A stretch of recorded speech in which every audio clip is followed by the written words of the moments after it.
Hey, what's up, everybody? And this is Melvin Tan on the Melvin Live Show. Welcome, everyone. Welcome, welcome, welcome. And how's everyone doing today? Today for me was a pretty long day because tomorrow I'm preparing, or in fact, I'm preparing for my session tomorrow.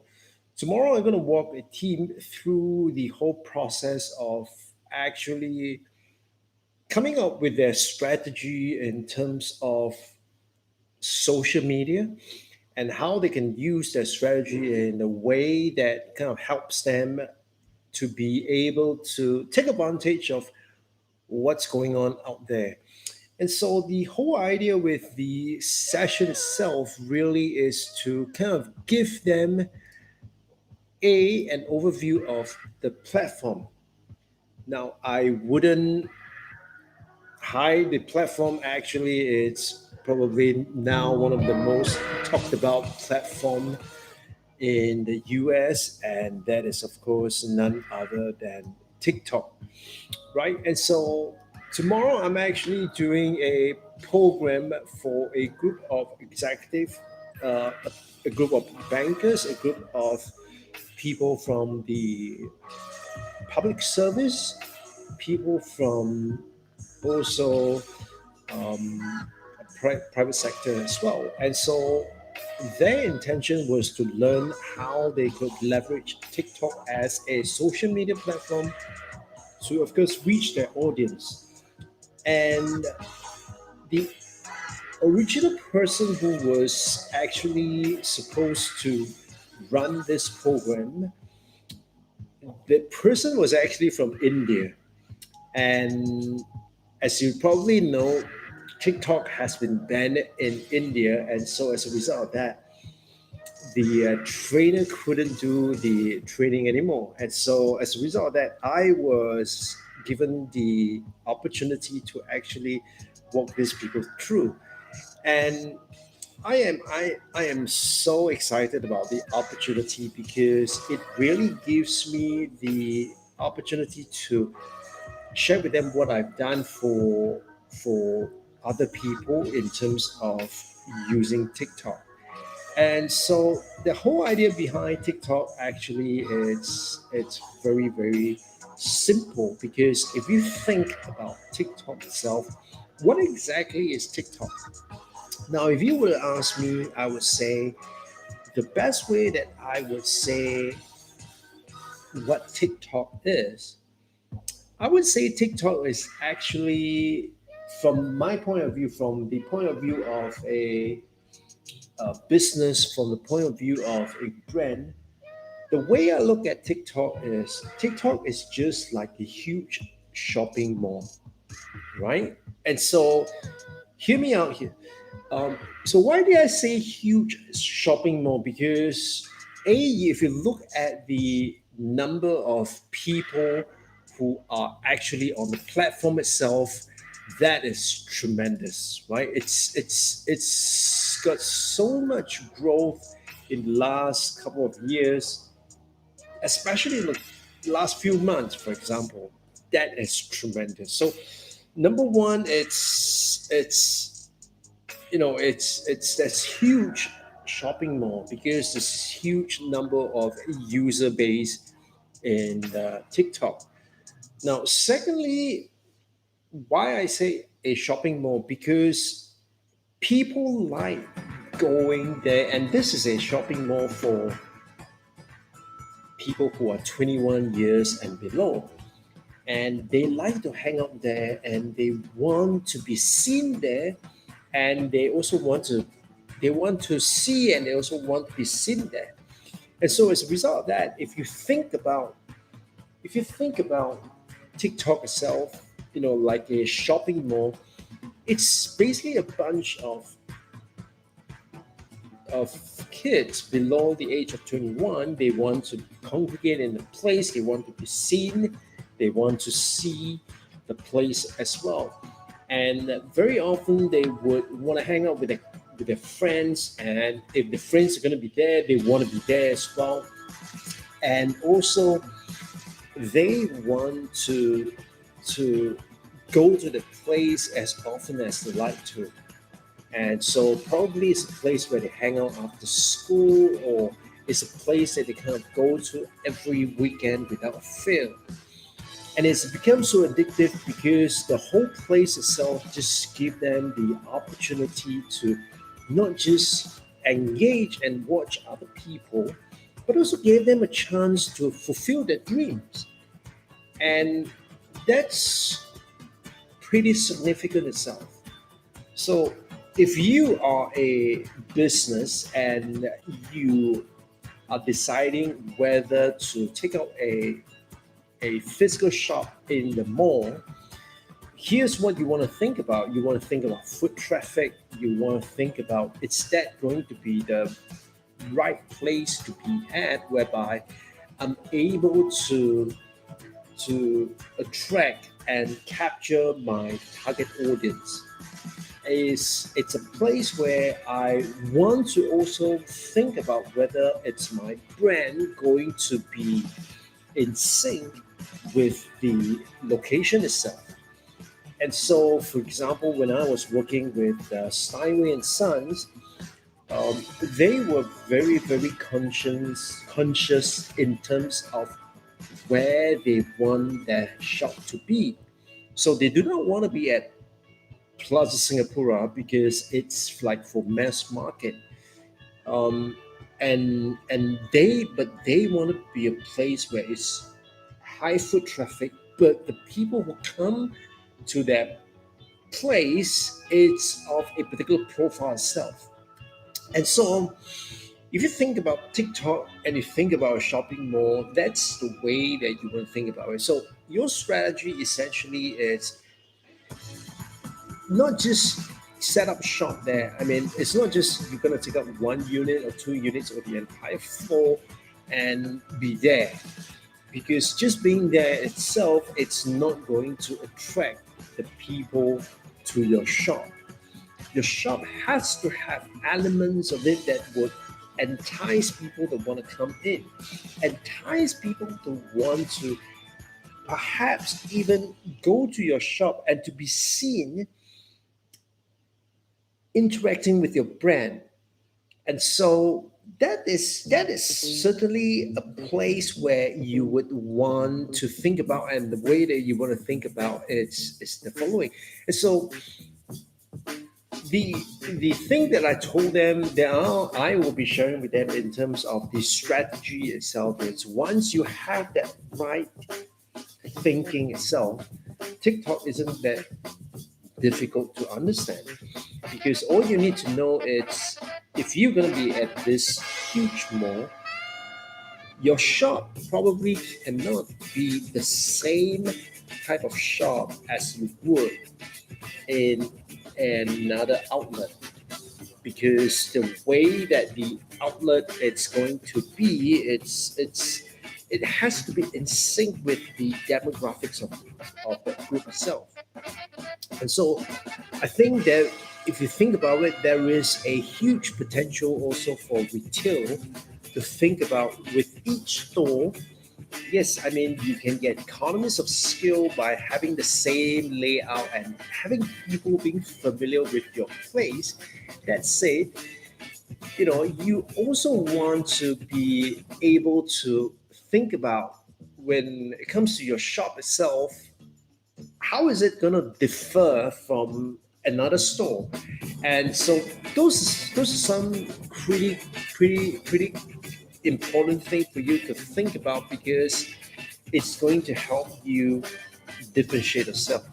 Now, then the next thing is really, how do you get people to want to come to your shop? Because, like I mentioned, just setting up the shop itself isn't going to do you any good, right? If anything, you're gonna set up a shop and you're gonna be have your store look the same as another store elsewhere, then people will know that you're you're lame because you are just replicating whatever you had in the past in other places and just doing it at the same place, which isn't going to fly, right? And what's worse is people are going to say that, well, you're trying too hard, and they do not want to be associated with your brand at all.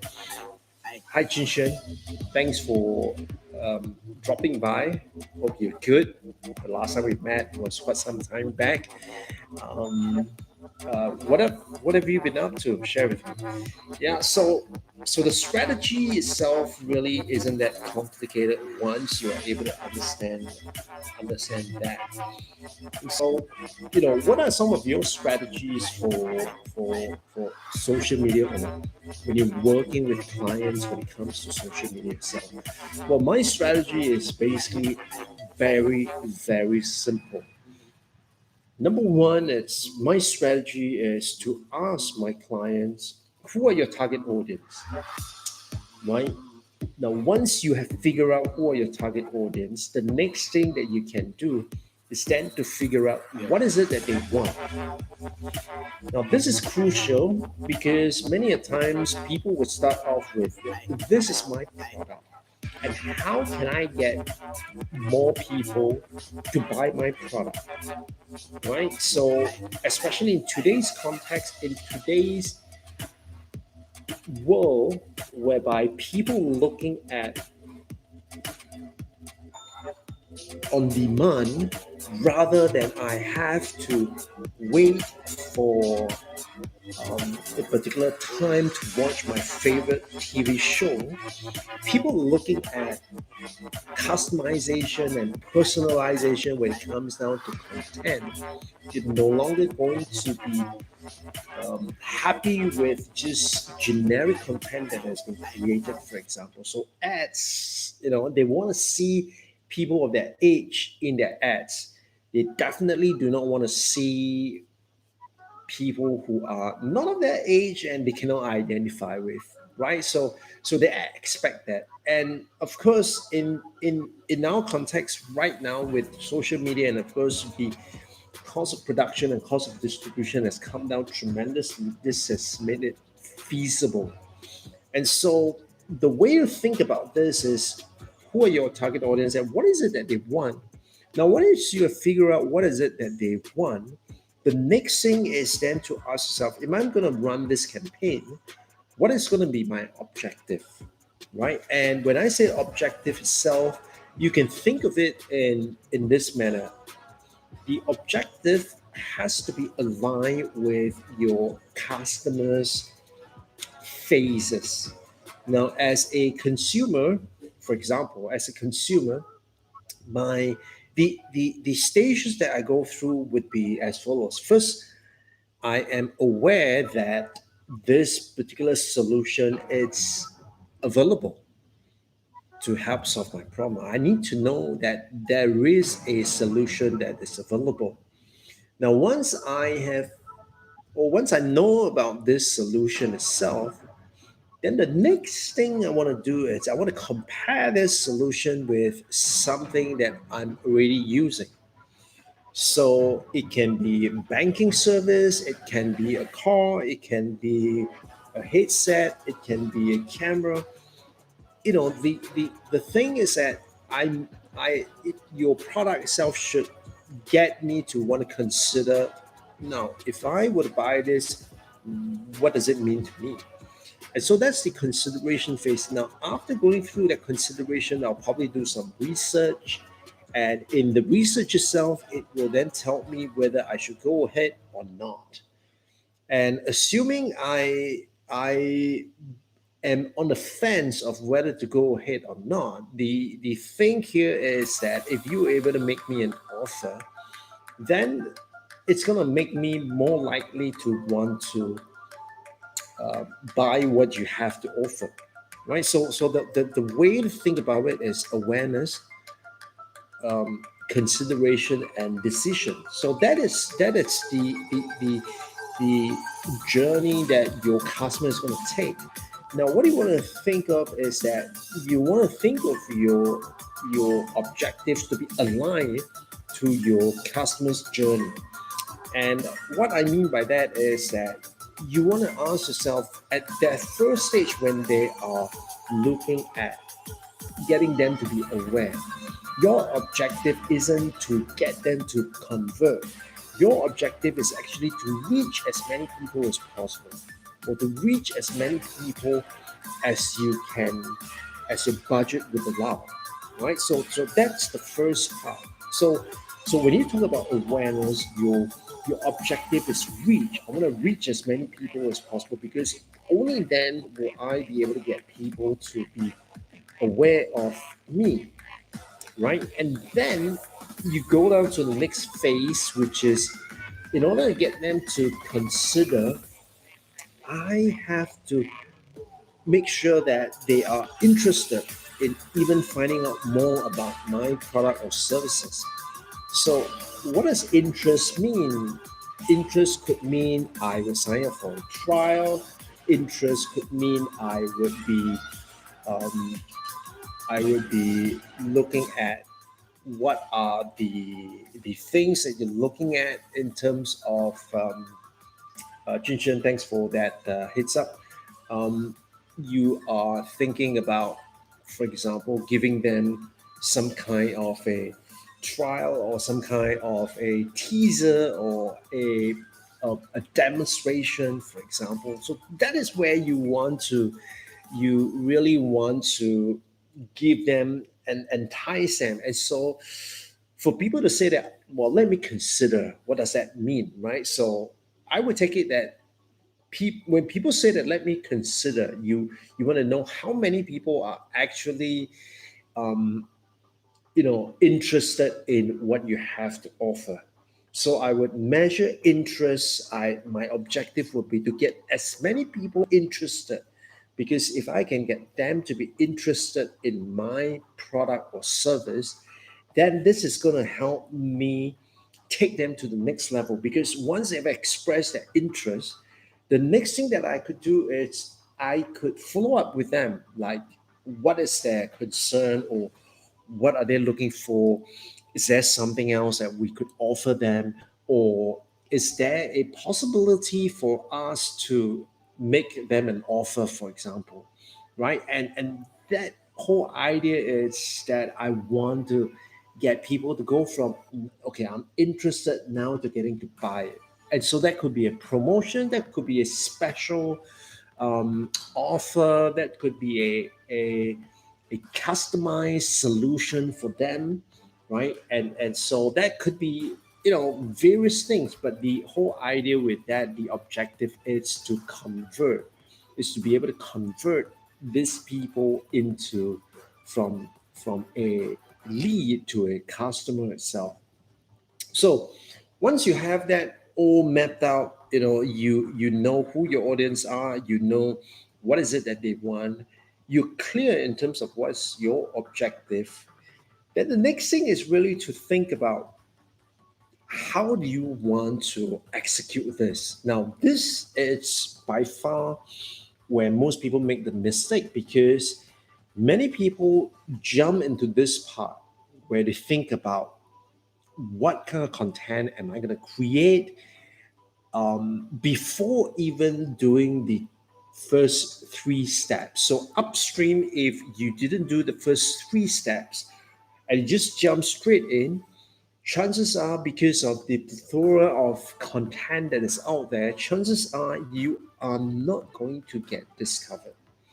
And so, in order for you to get discovered, before you even think about what kind of content should I be creating, you got to take care of that first three parts, right? First three steps. Now, once the first three steps are taken care of, this is when you can think about what kind of content to create.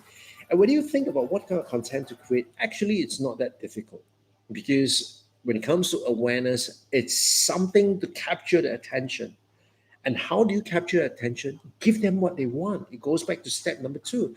If you know what they want and you are able to give it to them, you have their attention. You have their their eyeballs. You have that awareness, and that's where they want to find out more.